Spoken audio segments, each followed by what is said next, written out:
by Douglas Anele In. Less than 2 months from today, it would be exactly 3 years since retired Maj. Gen. Muhammadu Buhari achieved one of his strongest ambitions after he was kicked out of office through a military coup in 1985, namely, to rule Nigeria again as a democratically elected president.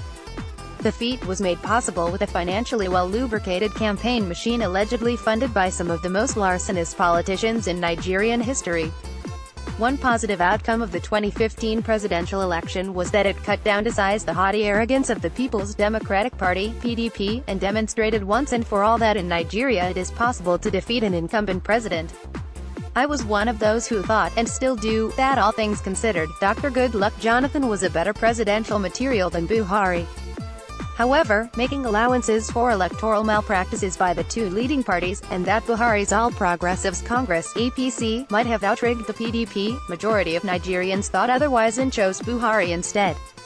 Now, judging by the mediocre performance of the current administration when juxtaposed with Buhari's admittedly overblown reputation for discipline, integrity and zero tolerance for corruption, coupled with APC's highfalutin campaign promises, one can make a plausible case that it would have been better for ordinary Nigerians, particularly if Buhari had kept his tearful pledge not to contest again for the presidency after losing to Dr.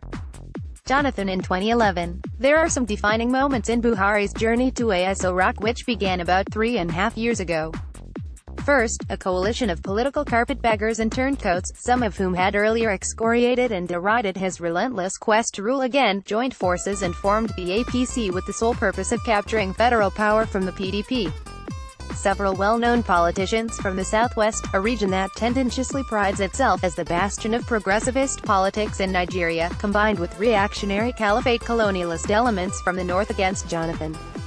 Second, the "Anyone But Jonathan" slogan orchestrated by Lai Mohammed, Rotimi Amaechi, Bola Ahmed Tinubu among others resonated with a cross-section of Nigerians, to the extent that prominent intellectuals and professionals that hitherto criticized Buhari for his dictatorial, clannish and medievalist approach to governance, including the world-renowned playwright, Professor Wole Soyinka, engaged in acrobatic reinterpretations of facts to support the quixotic claim that Buhari had become a converted Democrat. Of course, APC would not have triumphed without help from foreign countries, notably Britain and the United States of America. It has been alleged in certain quarters that David Cameron and Barack Obama decided not to support Jonathan because of the anti-gay legislation he signed into law, as if Buhari, a devout Muslim, would have decided otherwise were he the president at that time, and his failure to address the issue of corruption effectively. However, in his book entitled Facts vs. Fiction, The True Story of the Jonathan Years, Chibok, 2015, and the Conspiracies, Bamayarino Omokri, a spokesman for Dr. Jonathan, detailed how both local and international conglomeration of forces conspired to remove his principal from office in 2015. Probably, Omokri's account is largely true, yet, it cannot be denied that the former president played into the hands of his political enemies by failing to come down really hard on corruption and on the Boko Haram terrorists. Accordingly, the APC capitalized on those failures, deliberately minimized Jonathan's modest achievements and exaggerated his weaknesses. Again, stalwarts of the party projected Buhari as the Messiah, a leader with the credentials and requisite experience to clear up the mess created by the PDP, as if all corrupt and incompetent politicians that have held public office since 1999 belong to the former ruling party, whereas APC members and PDP kingpins who decamped to the APC were not part of the corruption and decay in political leadership. When President Buhari assumed office on May 29, 2015, he probably did not realize to the fullest extent the gravity of responsibilities that awaited him and the effect his performance, especially if it is negative, would have on his reputation.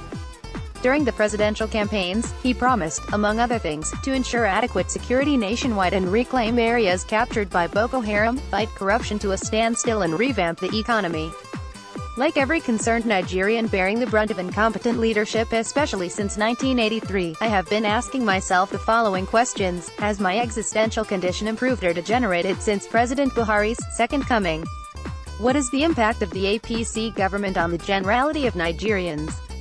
Given our experiences in the last 3 years, should the suffering masses be optimistic that their future under Buhari would be better than the present to justify re-electing him, or is changing the change preferable in 2019?